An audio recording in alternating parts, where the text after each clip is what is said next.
Avanzamos en Odisea Cósmica, lo habíamos anunciado en el comienzo.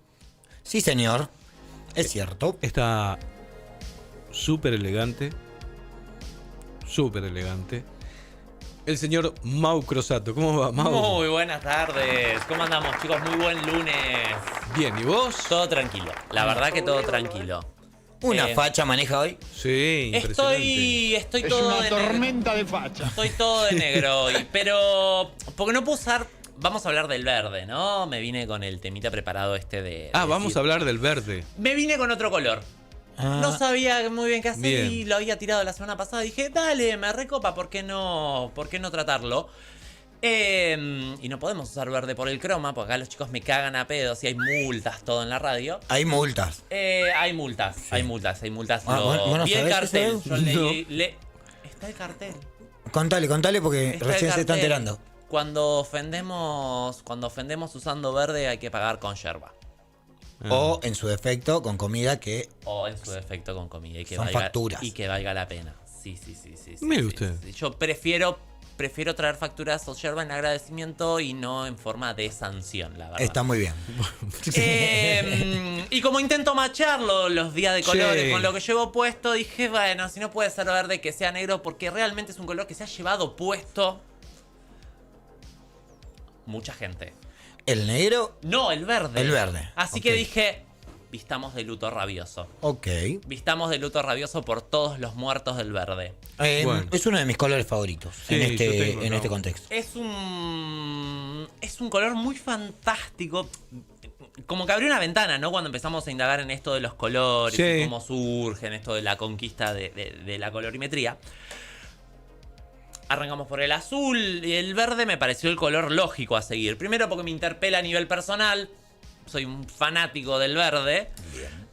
Y porque es uno de los colores que también tenemos más asociados instintivamente. Lo tenemos asociado con la naturaleza, lo tenemos asociado con los colores del agua, lo tenemos asociado un montón. Y así como nos pasa a nosotros en esto de pensar en el origen histórico de cómo se logró sintetizar el color, muy parecido a lo que pasó con el azul, llevan la delantera los egipcios. Mira vos. Ok. Los inicios del color verde, que para los egipcios tenía una connotación espiritual muy, muy interesante. De hecho, Osiris suele pintarse de verde. Ujú. Recordemos que Osiris es un dios muerto y está pintado de verde para representar el renacimiento. Me gusta. O sea, tienen esta concepción filosófica del verde asociado a todo lo que vuelve a nacer. Por supuesto que se dieron a la búsqueda y dieron con el primer pigmento verde que tenemos registrado. Pigmento que trascendió al tiempo, ¿no? Porque hubo otros intentos Sí. anteriores hechos a bases de planta. Es un color de una complejidad técnica bastante alta, pues si bien existe y la clorofila es verde y es una cosa muy fantástica, Sí, como que vemos verdes en un vemos montón verde en la de lugares, naturaleza, claro. pero tomar el verde de la naturaleza para plasmarlo en una obra humana es muy difícil porque oxida muy rápido. Ajá. Ah, Entonces, a través de las plantas podemos conseguir verdes muy pálidos y muy inestables. Recordemos que la conquista del color fue darle estabilidad a un invento humano para que trascienda el tiempo. Bien. bien. Los egipcios lo hicieron con malaquita, una piedra de origen natural, que es como todo mineral muy estable y ridículamente caro. Bien. Ridículamente caro. Así Me- como me gusta ese término. Así como el Ridículamente azul de caro. ultramar. La primera vez que se consiguió un azul piola, que fue el de ultramar, a partir del lapislázuli. El verde que partió de la malaquita también era ridículamente caro. Pero permitía matices y valores de acuerdo a qué tan grueso se muera. O sea, Bien. era un pigmento mineral Bien. que de acuerdo a qué tan gruesa era la molienda y la superposición de capas daba distintas intensidades por cómo impactaba la luz. Bien. Un loco. Seguimos teniendo ejemplos del verde de los egipcios, del verde malaquita, en tumbas, en papiros, y sigue siendo un color que con el paso de los milenios sigue manteniéndose muy estable. Mirá esta imagen. No, hermosos colores. No, y además es un mineral increíble. Es un mineral increíble. Los primeros que logran hacerlo Sí. a partir de los químicos, que logran sintetizarlo químicamente, son los romanos. Bien. Con un color que se dio a llamar verdigris. Verdigris. Un verdigris. Mirá Que vos. se hacía a base de cobre oxidado con vino tinto.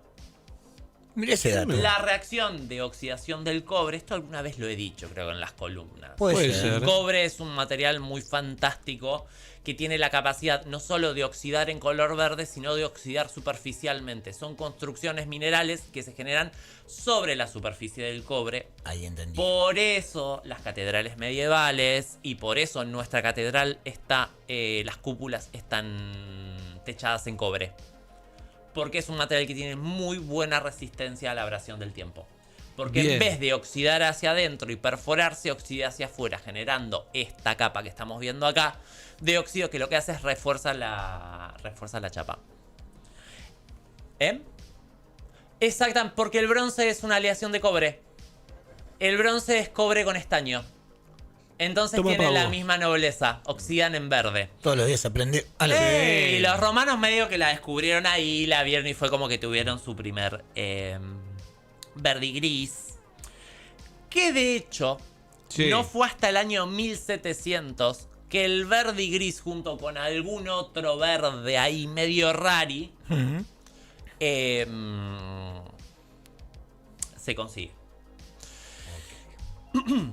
Me acordé hoy mientras preparaba esto Sí. de una pregunta que hizo Vic la semana pasada, que es como, che, bueno, pero mezclando amarillo con azul debería dar verde. Ujú. Hay Sí. toda una prohibición histórica respecto a la mezcla de colores. ¿Y ¿Por qué eso? era tan importante gestionar pigmentos puros y pigmentos de colores sólidos? No lo sé. Que no solo trasciendan el tiempo, sino que además Sí, sí. eran ridículamente caros para andar experimentando. Bien. Ah. Estamos hablando de pigmentos ridículamente caros y como todo pigmento químico, no se sabe la reacción en el paso del tiempo. Bien. De hecho, lo que sucede a nivel conservadurismo es que muchas piezas tratadas con el verdigris, por acción del sol se fueron quemando. Ujú. O por acción del sol se fueron quemando capas de color no tan estables y quedaron rostros verdes. Porque se usaba, en un momento se descubrió durante el 1600, 1700, que si le daban fondo verde a las pieles humanas, generaban como mucha profundidad y un tono Ujú. de piel súper interesante. Sí. Cuando se van quemando las capas superiores va quedando el verdigris de fondo, que tampoco es tan estable. Pero bueno, nos acompañó desde los romanos hasta el 1700. Un montón. La verdad que se la rebancó, fue de los verdes más piolas que tuvimos y es medio pálido. La verdad es que es medio pálido. De hecho, en verdigris está pintado un cuadro muy famoso de Van Eyck, El matrimonio, que es esta mujer vestida de verde, que es un verde muy increíble, que Van Eyck lo trabaja con verdigris, capas y resinas para llegar a eso. Piensen que no solo era conseguir los pigmentos, sino aprender a utilizarlos.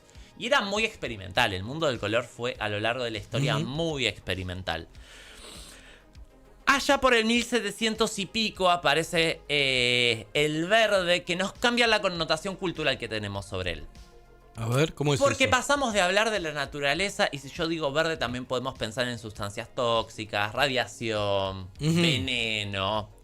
Y todo esto surge, sí, todo esto surge, y por lo cual estoy vestido de negro, que allá por el 1700 y pico, un químico logra sintetizar un verde muy vivo, el verde París. Ujú. Sí. Es un verde muy, muy vivo, que estaba hecho a base de arsénico. Ajá. Y no solo estaba procesado a base de arsénico, sino que también era altamente tóxico. Por contacto. O sea, imagínense lo que es. Complicada la cosa. Imagínense lo que fue además la batalla cultural, que aún sabiendo que este verde Ajá. era tóxico, la gente elegía consumirlo. Fue furor durante la época victoriana y se usó para absolutamente todo. Pinturas, papel mural, prendas de vestir, libros,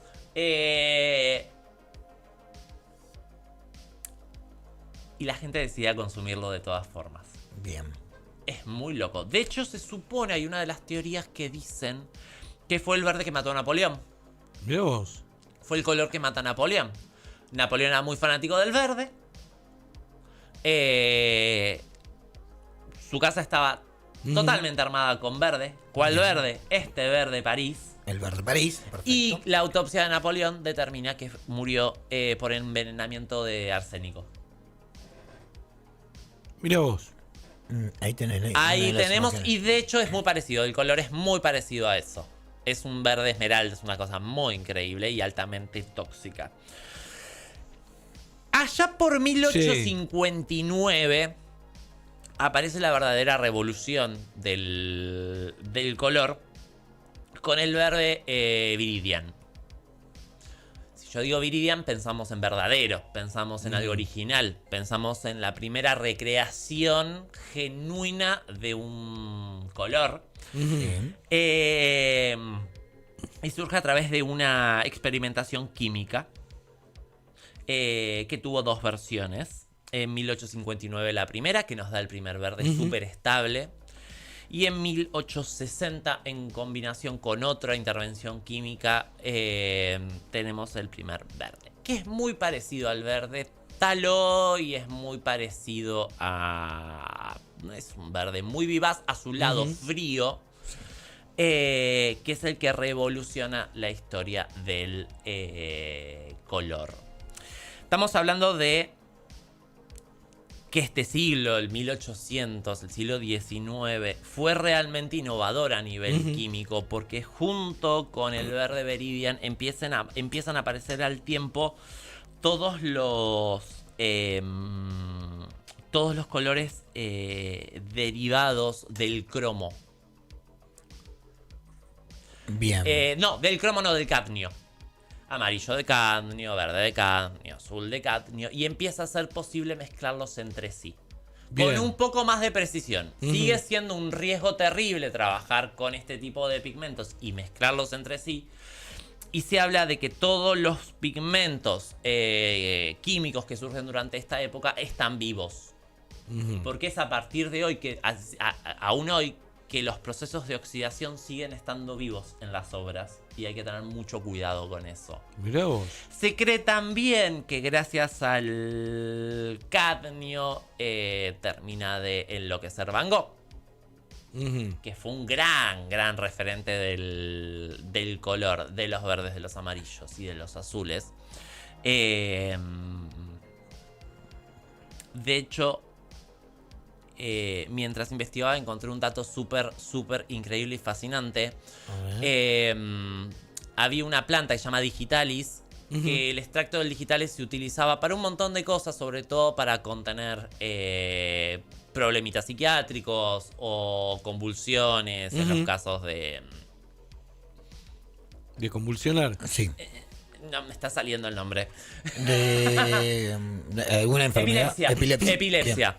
Que tenía la particularidad de que cambiaba la percepción del ojo sobre ciertos colores. Entonces, Van Gogh, exactamente, el Digitalis, además de controlar ciertas cuestiones, cambiaba la percepción con la cual se ven los colores y se aprecian los colores. ¿Y ahí Van Gogh qué le daba? A Van Gogh, después de muchos años de consumirlo, se cree que Van Gogh veía todo con un tinte amarillo. Como si usara unos lentes color amarillo. Lo cual también puede explicar cierta cuestión sobre su obra. Claro. Está bueno, está bueno. Sí. Mirá qué datazo estás tirando. Pero Van bueno. Gogh tampoco se privaba de nada. No. Andás a ver con qué se mezclaba el Digitalis. Andás a ver con qué se mezclaba el Digitalis mientras se mezclaban colores en esa paleta. Pero bueno, nada. Tiré como este recorridito histórico que Bien.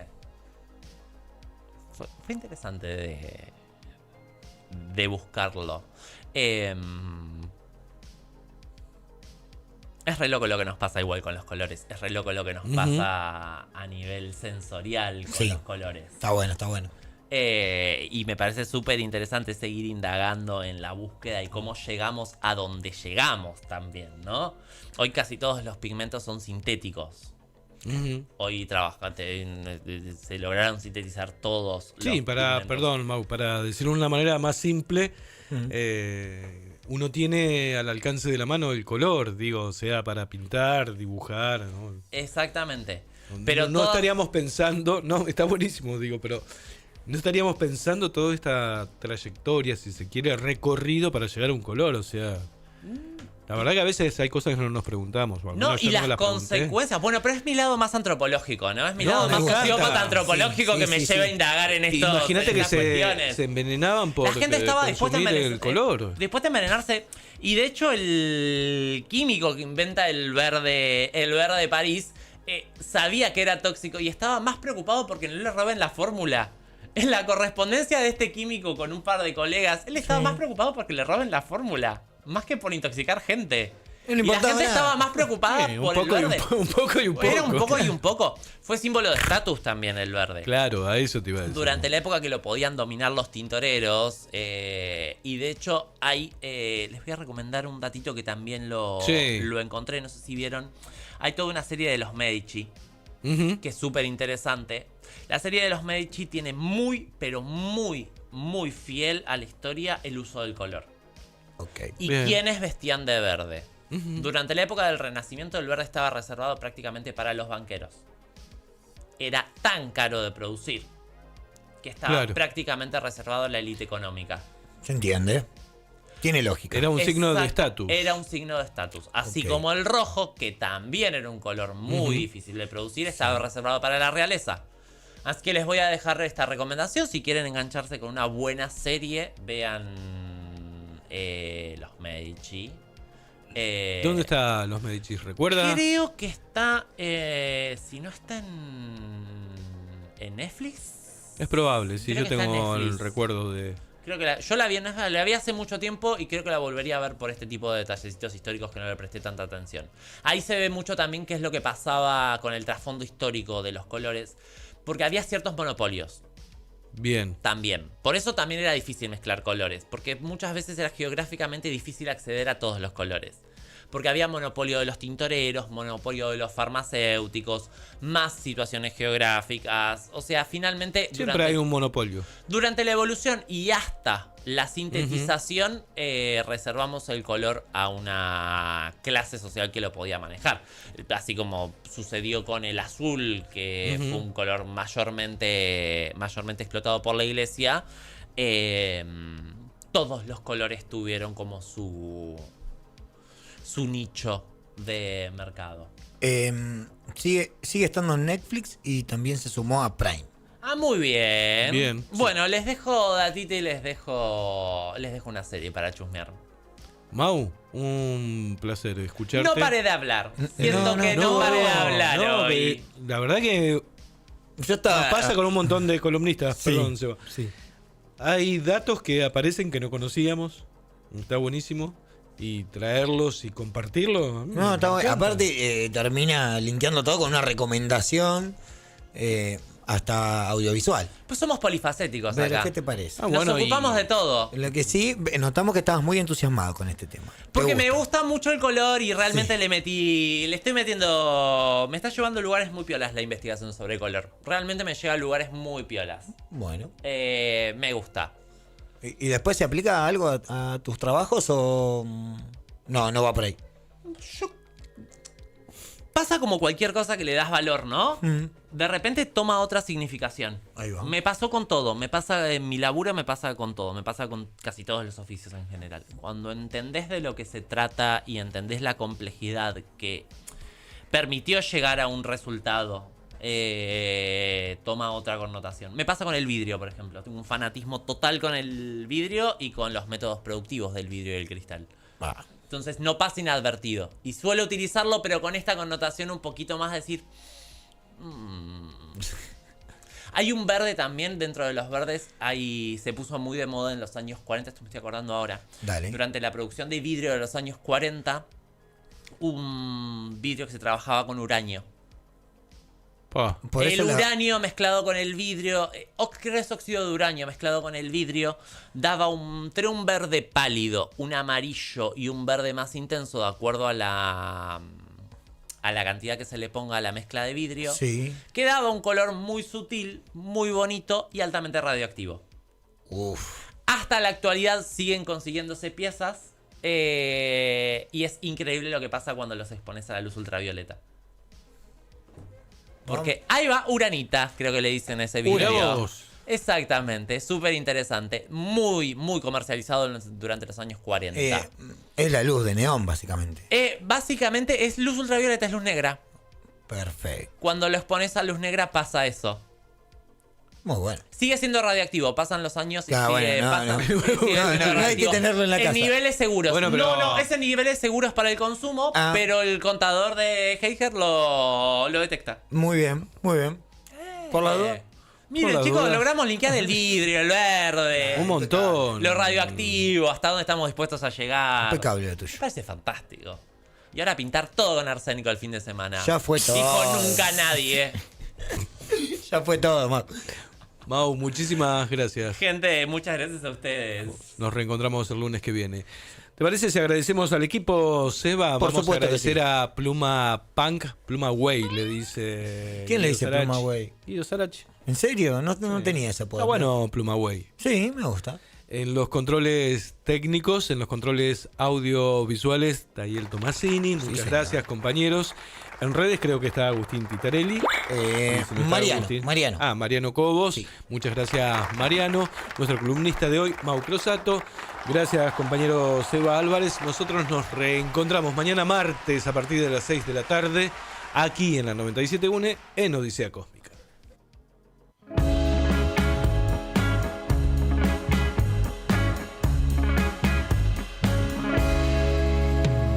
Te vi